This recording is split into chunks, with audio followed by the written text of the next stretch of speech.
கிறிஸ்துவுக்குள் அன்பானவர்களே, ஆண்டவராகிய இயேசு கிறிஸ்துவின் இணையற்ற நாமத்திலே வாசகர்கள் ஒவ்வொருவருக்கும் என்னுடைய வாழ்த்துக்களை தெரிவித்துக் கொள்கிறேன். கிறிஸ்துவுக்குள் புது வாழ்வு என்கிற இந்த நிகழ்ச்சியின் மூலமாய் உங்களை சந்திப்பதிலே நான் பெருமகிழ்ச்சி அடைகிறேன். இந்த நாளிலும் ஆண்டவருடைய வார்த்தைக்கு ஆதாரமாக வேதத்திலே இருந்து ஒரு வசனத்தை உங்களுக்காக நான் வைக்க விரும்புகிறேன். பரிசுத்த யோவான் எழுதின சுவிசேஷம் 14வது அதிகாரம் 1வது வசனத்தை உங்கள் சிந்தனைக்காக நான் வாசிக்க விரும்புகிறேன். உங்கள் இருதயம் கலங்காதிருப்பதாக, தேவனிடத்தில் விசுவாசமாயிருங்கள், என்னிடத்திலும் விசுவாசமாயிருங்கள். தலை வணங்கி ஒரே ஒரு நிமிடம் ஆண்டவரை நாம் நோக்கி பார்ப்போம். கிருபை நிறைந்த அன்பின் தகப்பனே, பரிசுத்த பிதாவே, உம்முடைய வார்த்தைகளின் மூலமாய் நீர் எங்களோடு கூட பேசும்படியாய் இடைப்படும்படியாய் நாங்கள் செபிக்கிறோம். கலங்கிக் கொண்டிருக்கிற ஒவ்வொரு உள்ளங்களையும் கர்த்தர் தாமே தேற்றி அவருடைய கலக்கங்களை களிப்பாய் மாற்றுவீராக. இயேசு கிறிஸ்துவின் இணையற்ற நாமத்தில் வேண்டிக் கொள்கிறோம் நல்ல பிதாவே, ஆமேன். இந்த உலகத்திலே ஒரு பாவமான பாரம் நிறைந்த ஒரு வாழ்க்கையிலே இன்றைக்கு அநேகர் வாழ்ந்து கொண்டிருக்கிறார்கள்.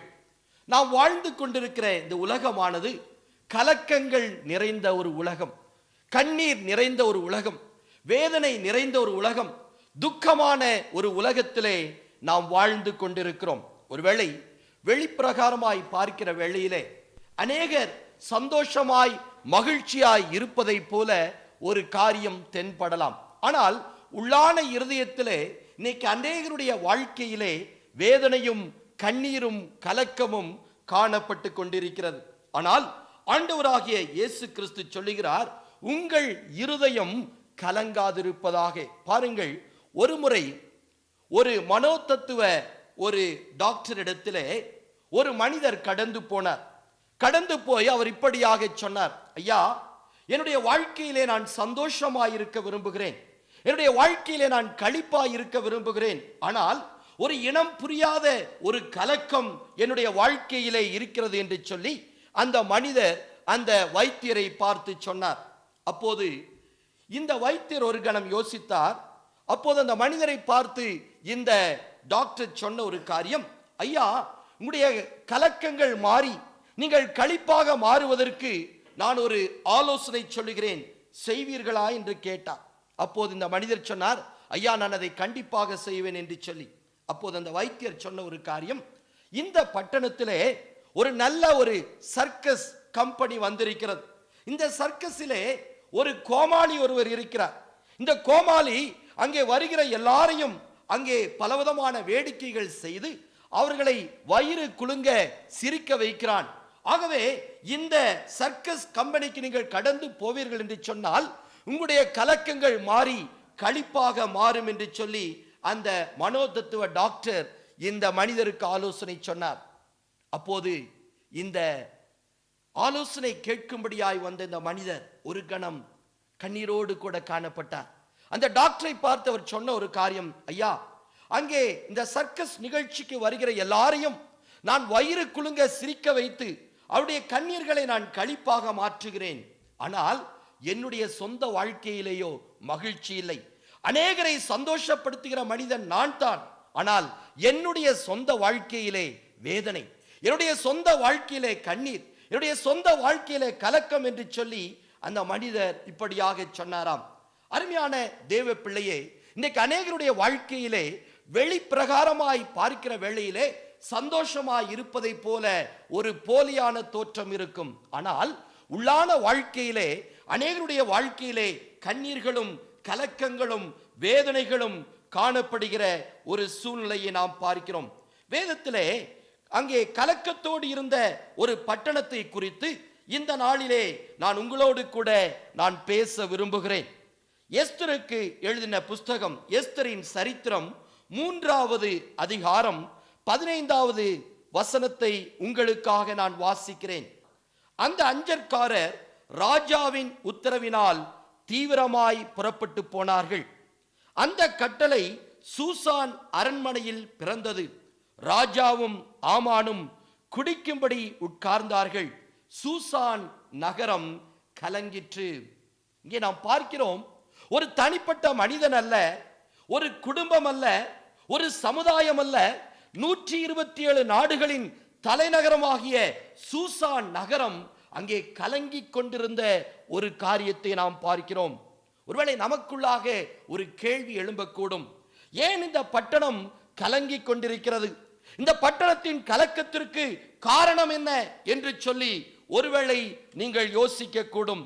அருமையான தேவ பிள்ளைகளே, இன்றைக்கு வல்லரசு நாடுகள் கூட கலங்கிக் கொண்டிருக்கிற காரியத்தை பார்க்கிறோம்.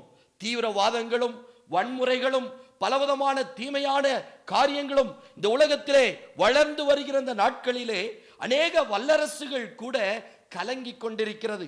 சரி, இந்த சூசான் நகரம் கலங்கிக் கொண்டிருந்ததாம். அதற்கு காரணம் என்ன என்று சொல்லி நாம் யோசிக்க போகிறோம். இங்கே பாருங்கள், வேத வசனம் இப்படியாக சொல்லுகிறது, ராஜாவும் ஆமானும் குடிக்கும்படி உட்கார்ந்தார்கள், சூசான் நகரம் கலங்கிற்று என்று சொல்லி 127 நாடுகளுக்கு சக்கரவர்த்தியாயிருந்து அந்த நாடுகளை ஆண்டு கொண்டிருந்த அந்த ராஜாவாகிய ஆகாஸ்வேரு ராஜாவும் அவனுடைய பிரதம மந்திரியாகிய அந்த ஆமான் என்று சொல்லக்கூடிய அந்த மனிதனும் குடிக்கும்படி உட்கார்ந்தார்கள் என்று சொல்லி நாம் பார்க்கிறோம். அருமையான தேவ மக்களே, இன்றைக்கு அநேகருடைய வாழ்க்கையிலே மதுபானம், அநேகருடைய வாழ்க்கையிலே பாவம், அநேகருடைய வாழ்க்கையிலே பலவிதமான கலக்கங்கள். காரணம் என்ன? இப்படிப்பட்ட மதுபானம், இப்படிப்பட்ட பாவமான காரியங்கள் இன்னைக்கு அநேக தனி மனிதனுடைய வாழ்க்கையை, அநேக குடும்பங்களை, அநேக சமுதாயத்தை, அநேக வல்லரசு நாடுகளை சீரழித்துக் கொண்டிருக்கிறது என்று சொல்லி ஒரு வேதனையான ஒரு காரியத்தை நாம் பார்க்கிறோம்.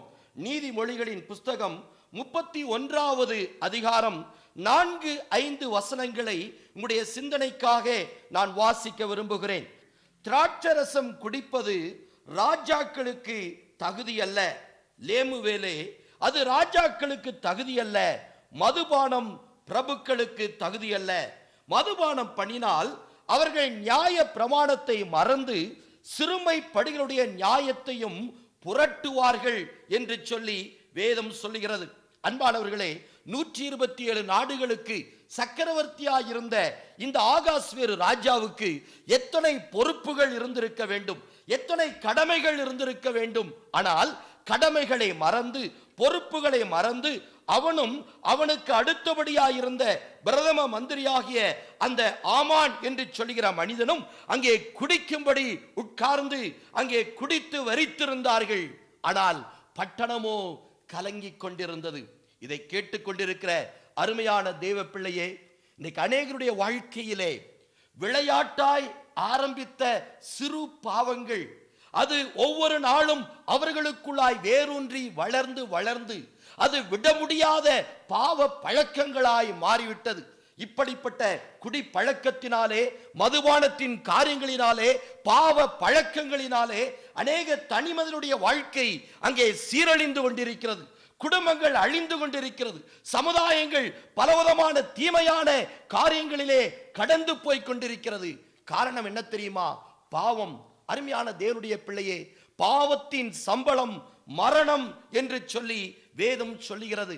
ஆகவே இன்றைக்கு தேவ சமூகத்திலே நாம் கடந்து வந்து நம்முடைய பாவங்களை அவருடைய சமூகத்திலே அறிக்கை செய்து ஆண்டவருக்கு பிரியமில்லாத காரியங்கள், கர்த்தரை வேதனைப்படுத்துகிற காரியங்கள் உன்னுடைய வாழ்க்கையிலே இருக்கும் என்று சொன்னால், இந்த காரியம்தான் உன்னுடைய கலக்கத்திற்கு காரணம் என்று உணர்ந்து உன்னை நீ தாழ்மைப்படுத்துவாயானால், இன்றைக்கு பாவத்திற்காய் மனம் வருந்துவாயானால், உடைய பாவத்தை விட்டு தேவ சமூகத்திலே கடந்து வருவாயானால், இன்றைக்கு ஆண்டவர் உங்களை ஆசீர்வதித்து உடைய கலக்கங்களை கண்ணீராய் மாற்றுவதற்கு அவர் வல்லமை உள்ளவராயிருக்கிறார்.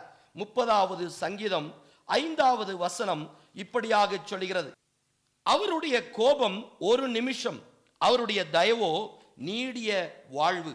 சாயங்காலத்தில் அழுகை தங்கும், விடியற் காலத்திலேயோ களிப்புண்டாகும். அருமையான தேவ பிள்ளையே, உடைய கண்ணீர் மாறி உடைய வாழ்க்கையிலே களிப்புகள் உண்டாகும், சந்தோஷம் உண்டாகும். உடைய துக்கம் அது சந்தோஷமாய் மாறும். எப்போது தெரியுமா? உடைய பாவத்தை விட்டு மனம் திரும்பு. தேவ சமூகத்திலே உடைய தீமையான காரியங்களை விட்டு கடந்து வா. கர்த்தருக்கு பயப்படுகிற பயத்தோடு உடைய வாழ்க்கையை தேவ சமூகத்துக்கு முன்பாய் நீ சரிப்படுத்தி இன்றைக்கு ஆண்டுடைய சமூகத்திலே உடைய வாழ்க்கையை கர்த்தருக்கு முன்பாக பரிசுத்தப்படுத்துவாயனால் உன்னுடைய கலக்கங்கள் மாறி அது களிப்பாய் மாறும் என்று சொல்லி இன்றைக்கு ஆண்டவராகிய கர்த்தர் உங்களோடு பேசிக் கொண்டிருக்கிறார். இரண்டாவது காரியமாக, இந்த சூசான் நகரம் கலங்கி கொண்டிருக்க என்ன காரணம் என்று சொல்லி நாம் பார்க்க போகிறோம். எஸ்தரின் புஸ்தகம் 3வது அதிகாரம் 13வது வசனம் இப்படியாக சொல்லுகிறது.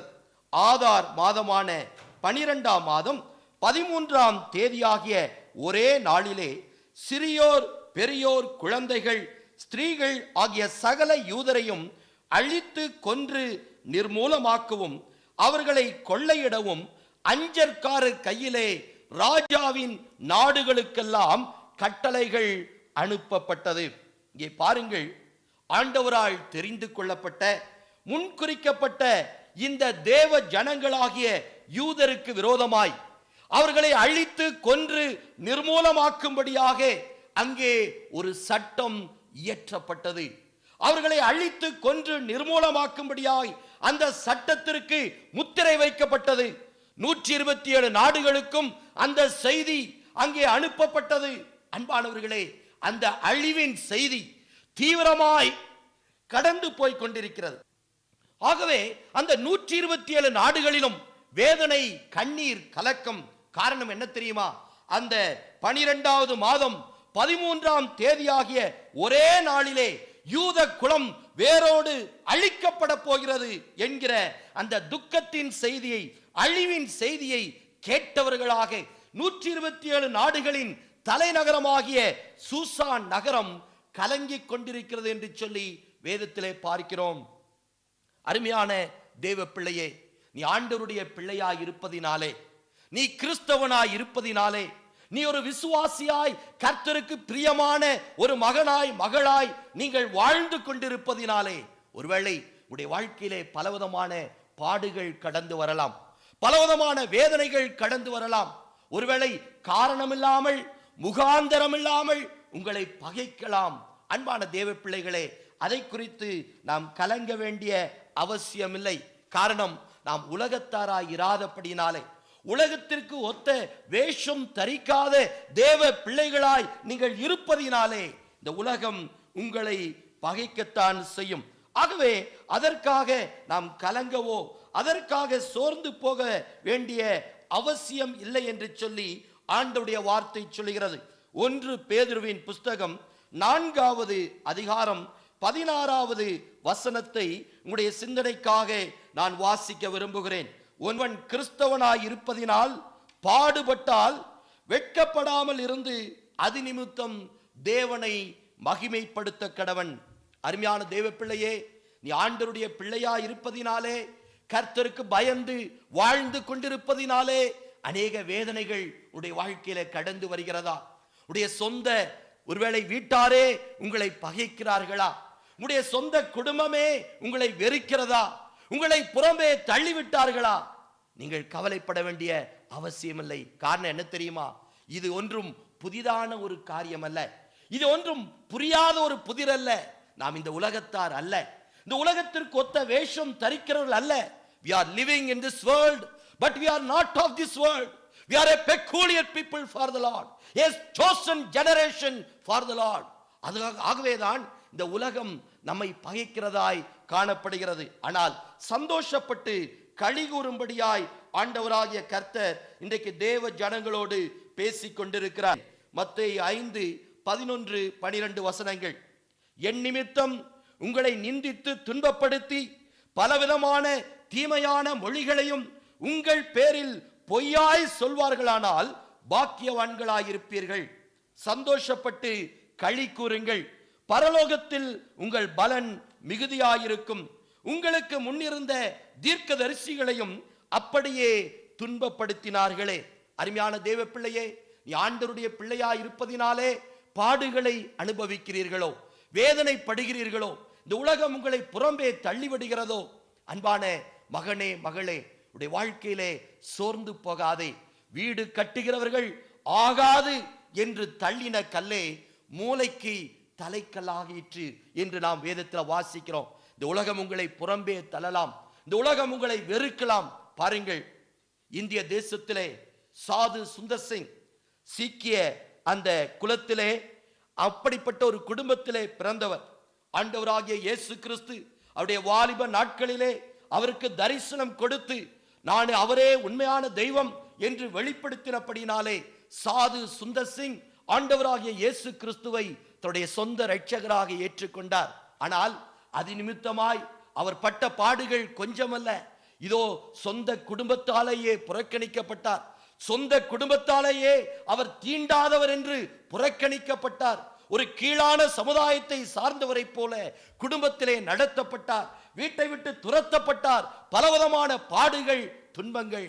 ஆனால் இதோ அவர் ஆண்டவராகிய இயேசுவின் அன்பினாலே பிடிக்கப்பட்டபடினாலே எத்தனை பாடுகள் மத்தியிலும், எத்தனை உபத்திரவங்கள் மத்தியிலும் அவர் இதோ சவால் நிறைந்த அந்த கிறிஸ்தவ வாழ்க்கையை மேற்கொண்டு அவருடைய வாழ்க்கையின் மூலமாய், அவருடைய ஊழியத்தின் மூலமாய் தொடப்பட்டவர்கள், ஆண்டவரை ஏற்றுக்கொண்டவர்கள் அநேகர் என்று சொல்லி நாம் பார்க்கிறோம்.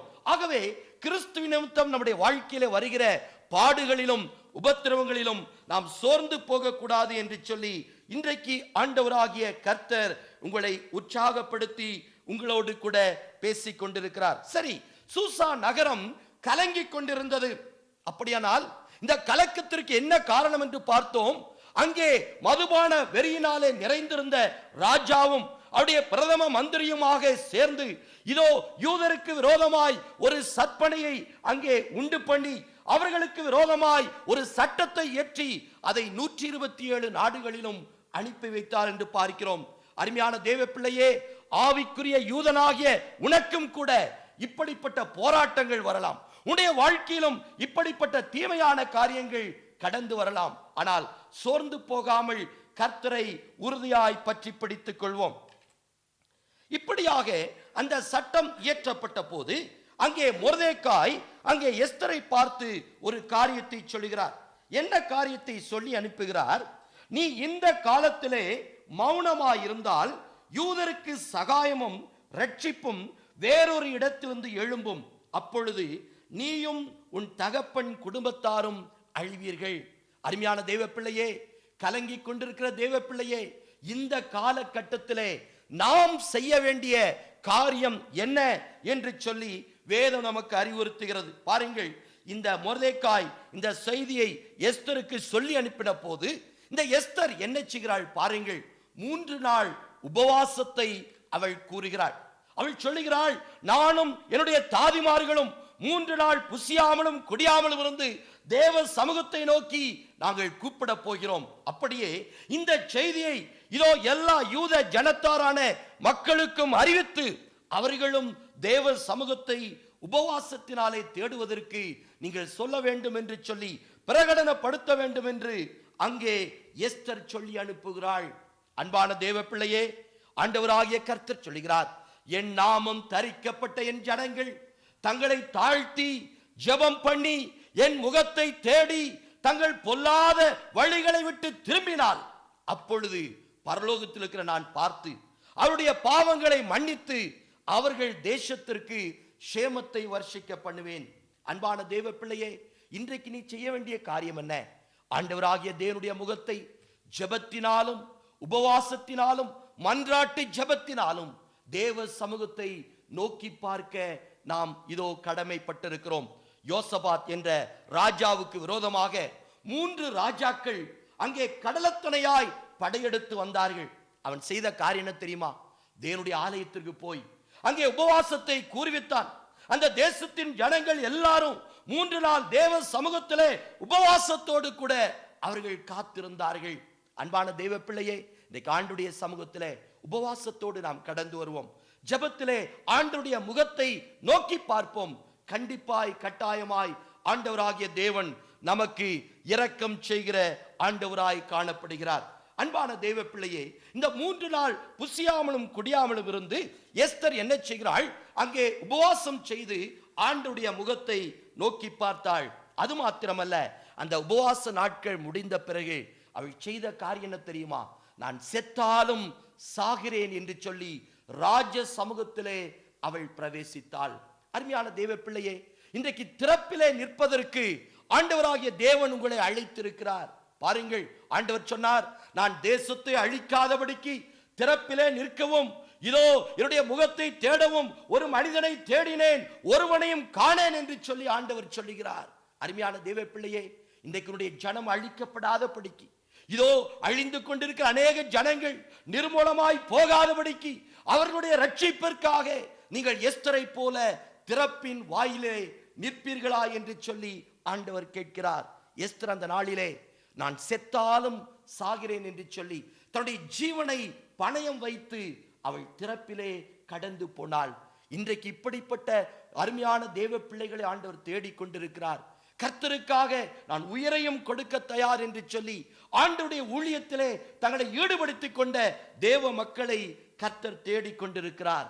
அன்பானவர்களே, இந்த எஸ்தர் அங்கே கடந்து போய் தன்னுடைய ஜீவனையும் பணயம் வைத்து ராஜ சமூகத்திலே விண்ணப்பித்தபடியினாலே கர்த்தர் காரியங்களை மாறுதலாய் முடிவடைய செய்தார் என்று சொல்லி நாம் பார்க்கிறோம்.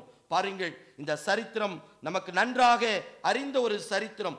ஆகவே அதை குறித்து அதிகமாய் விளக்கி சொல்ல நான் விரும்பவில்லை. ஆனால் ஒரே ஒரு காரியம், எஸ்தரின் புஸ்தகம் 8வது அதிகாரம் 15வது வசனம் சொல்லுகிறது, அப்பொழுது மொர்தெகாய் இளநீளமும் வெள்ளையுமான ராஜ வஸ்திரமும் பெரிய பொன்முடியும் பட்டும் இரத்தாம்பரமும் அணிந்தவனாய் ராஜாவினிடத்திலிருந்து புறப்பட்டான்.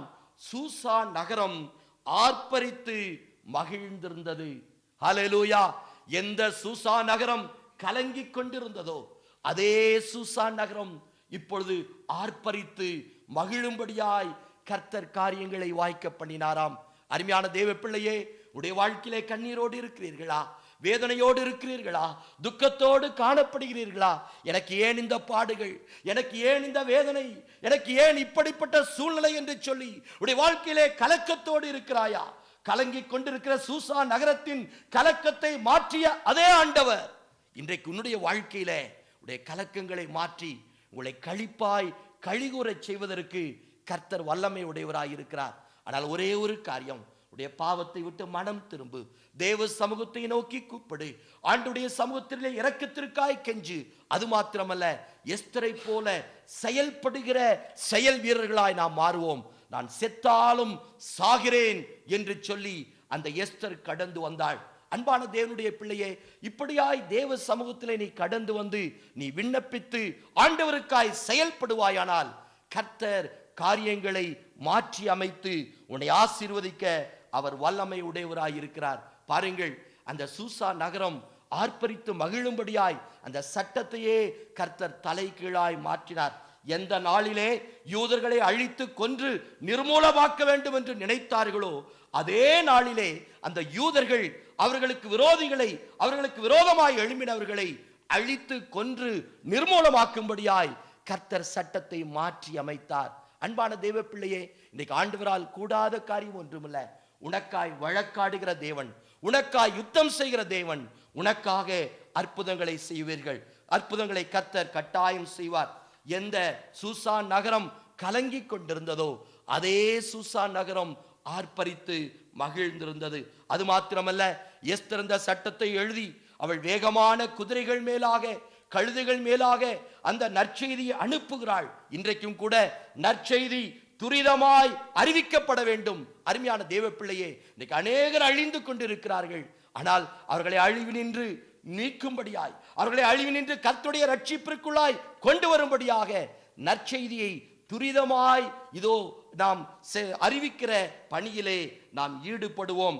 கர்த்தர் நம்மை நிச்சயமாய் மாற்றுவார். அருமையான தேவனுடைய பிள்ளையே, நீ கலங்கி கொண்டிருக்கிற நீ களிப்பாய் மாறுவது மட்டுமல்ல, அங்கே வேதத்தில் வாசிக்கிறோம், யூதரை பற்றிய பயம் எல்லாரையும் பிடித்து கொண்டதாம். அப்படியாக உலகத்தை கலக்குகிறவர்களாக கர்த்தர் உங்களை மாற்றி விடுவார். அநேகருக்கு நீங்கள் ஆசீர்வாதமாய் நீங்கள் நிச்சயமாய் இருக்க போகிறீர்கள். கண்களை மூடி நாம் ஜெபிப்போமா? கிருபை நிறைந்த அன்பின் தகப்பனே, பரிசுத்த பிதாவே, இந்த நாளிலும் இந்த செய்தியை கேட்ட அருமையான சகோதர சகோதரிகளுக்காய், வேதனையோடு துக்கத்தோடு கண்ணீரோடு இருக்கிற தேவ மக்களுக்காய் நான் ஜெபிக்கிறேன். அவருடைய கண்ணீர்களை இயேசுவின் நாமத்திலே களிப்பாய் நீர் மாற்றுவீராக. அவருடைய துக்கங்கள் சந்தோஷமாய் மாறட்டும் ஐயா.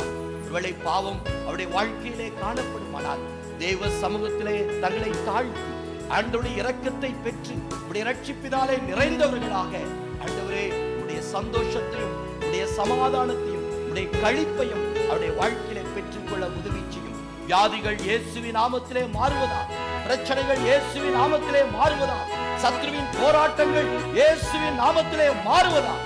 ஒவ்வொருவரையும் ஆசீர்வதியும், ஒவ்வொருவருக்கும் அற்புதங்களை செய்யும். இயேசுவின் நல்ல நாமத்தில் வேண்டிக் கொள்கிறோம் நல்ல பிதாவே.